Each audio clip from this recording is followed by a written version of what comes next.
In the wake of the assassination attempt on President Trump and coming off of that unified convention in Milwaukee, how will the Trump-Vance campaign shift its strategy, given the Democratic shuffle here just months before an election? Here with analysis is GOP political strategist and chair of CPAC, Matt Schlapp. Matt, welcome back to the show. I want to start with the Trump campaign having to adjust to focus on a new opponent. Are they prepared to face Kamala Harris, who will be laser focused, as you know, on women and the African-American vote, as she's already shown us? I also think the number one issue she's going to talk about is 9 months of abortion, which I think is going to be particularly important to Christian voters. And look, I think the Trump campaign, including President Trump, they've run a very disciplined, smart campaign. They knew that this was a real possibility, and I'm not sure this is the result that they wanted. It's the result they have, and they're ready for this fight. What did you make of the way the announcement was made that Biden would exit the race? I mean, it was done by letter and Twitter posting, basically.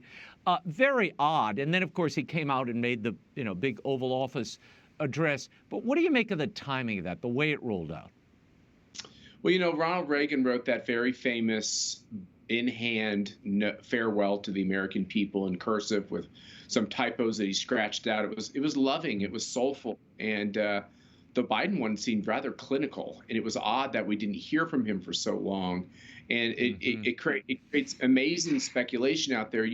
Raymond, two things are going on at the same time. Number one, the Socialist Democratic Party is trying to reorient itself and figure out a way to beat Donald Trump, but he's the president of the United States, and the bad guys are watching every move.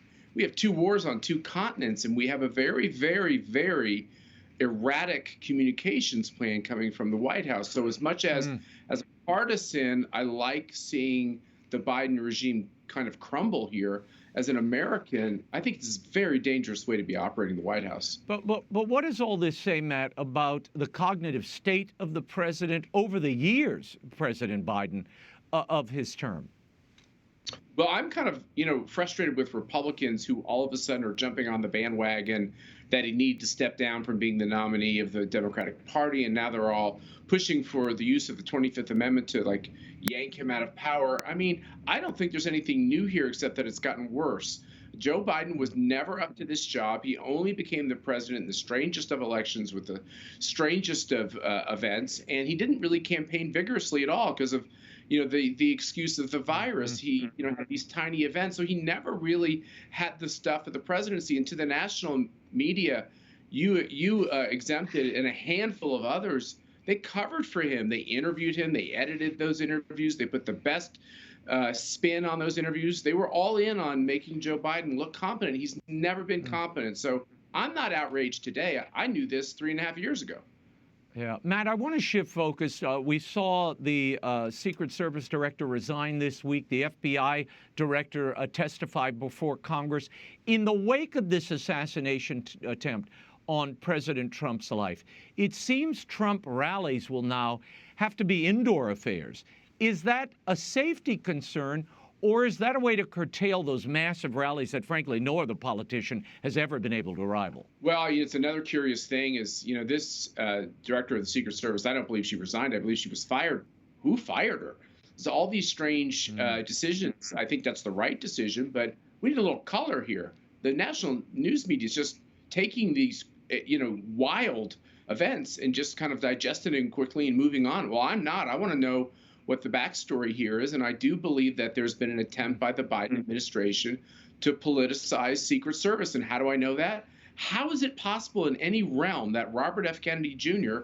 wasn't given Secret Service protection? He came and did a CPAC event, and his life is definitely worth saving and worth respecting. And just because he was taking on Joe Biden in a primary, he somehow didn't qualify for Secret Service protection. So it doesn't surprise me that Donald Trump was losing out on the battle to get the resources he needed to protect his life. And I do think that the decision to say that the rallies must be indoors is a way of kind of, once again, it's a political decision on Donald Trump.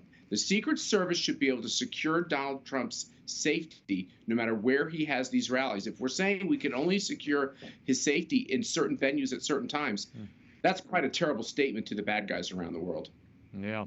The Democrats seem to be running their campaign against Trump the man, and then to a lesser extent on the issues like the economy and the border crisis.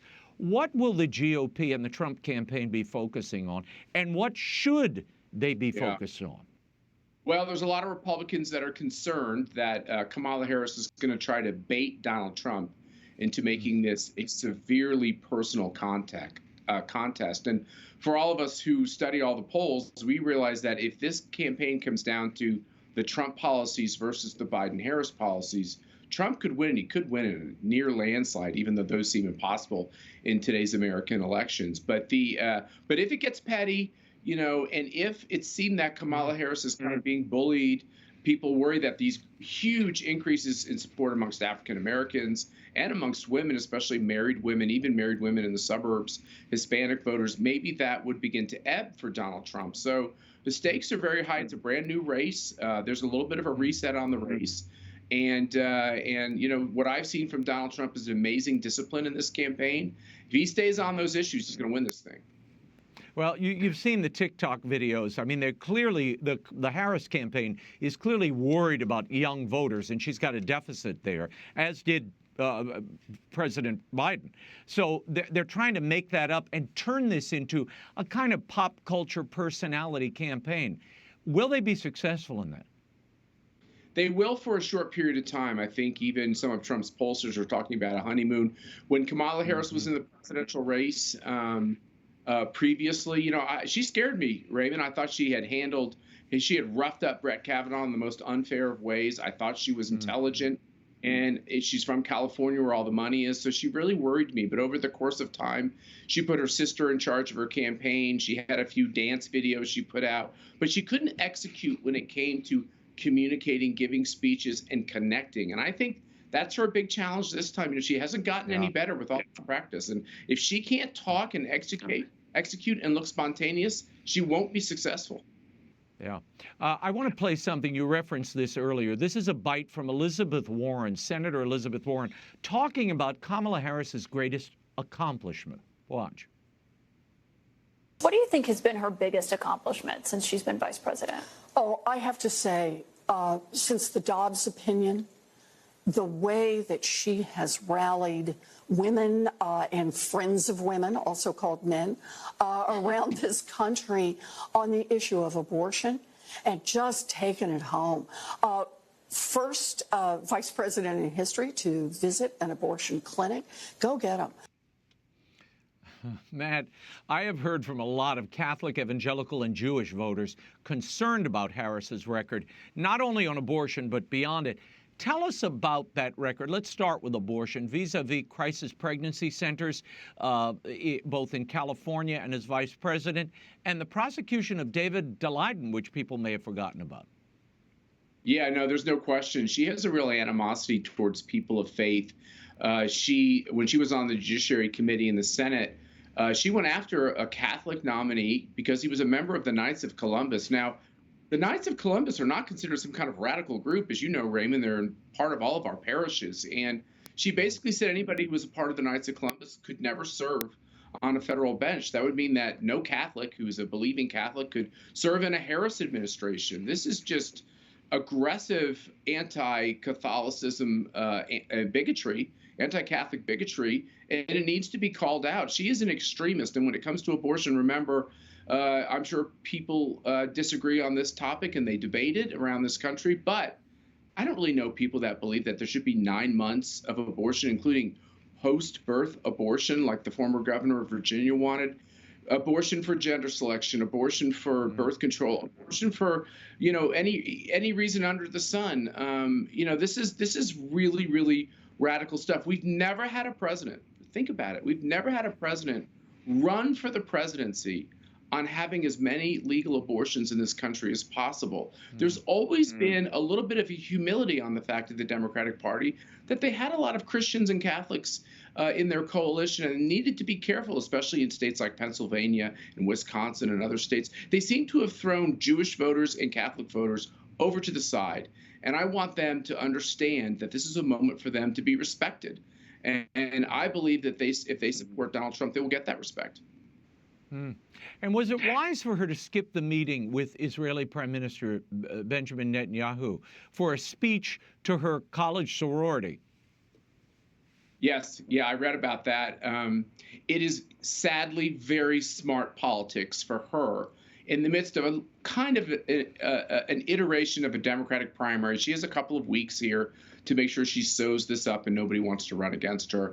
And within the Democratic Party, I mean, just like pro-life Catholics and Christians aren't allowed a seat at the table, Jews who support the state of Israel, they're not allowed a seat at the table. There's an equality in that party between Hamas and terrorism and the state of Israel. So if she wants to get this nomination, she's going to be very hard against the state of Israel and be very disrespectful towards Benjamin Netanyahu. Can you imagine an Israeli prime minister coming to America and not being greeted by the president or the vice president? It's outrageous.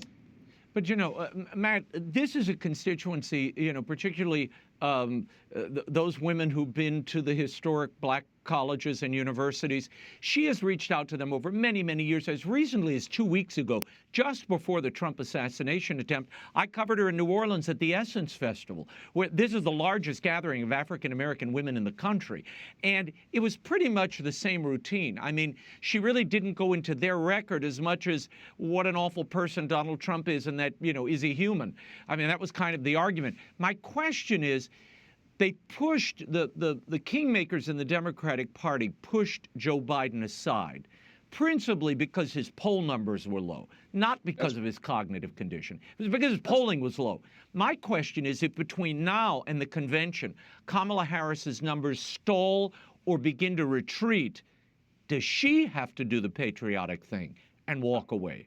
I think you're asking the right question, Raymond, which is if the Democratic Party has instituted all these new norms like voting through ballot boxes without checking signatures, and now you can have a nominating process, and at any point you can just nullify it and decide to create a new one that 10 people get to decide in a tofu-filled room who their nominee is. But now she has a couple of weeks where she has to execute, and I agree with you. If she's seen wanting, if she's gaffe-prone as she's been as vice president, who's had real trouble holding on to those cue cards and effectively delivering her speeches, if she stumbles, I think it would be it's very, very likely they will pick somebody new. They hate Donald Trump so much that I don't think there's any norm, law, or procedure that they won't nullify in order to do anything to beat him. Remember, they've spent all this time trying to put him in prison, trying to bankrupt him. We have this idea of the politicization of the Secret Service. Everything Donald Trump touches, it seems to be okay on the left to normalize bad behavior because he's so bad. And I think that has connected him to voters that never would have given him a thought before, because they know what it's like when the system is against them, and they see the system being unfair towards Donald Trump. We can all see it. It's odious, and we can smell it. And I think it's making a big positive difference. You know, I found this at the Essence Festival, talking to a lot of African-American voters, male and female. There are deep concerns about their economic well-being, the future of their families. And I think it's a hard and difficult argument to make that you need an abortion in every pot when you don't have food in that pot. You know, this is kind of an odd and difficult argument for anybody to make. Matt, final question: what happens here? And after that amazingly coordinated convention in Milwaukee and the assassination attempt, that all seems to have faded to dust in this new territory.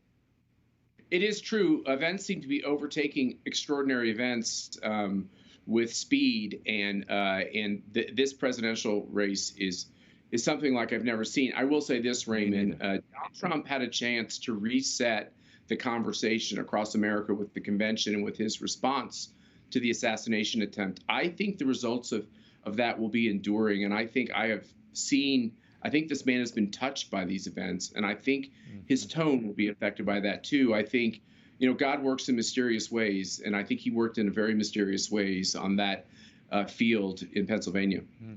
Yeah, no, it has changed him. You can see that, and I think he's still wrestling with, you know, why he's been spared and what's next. And I hear that from his intimates as well.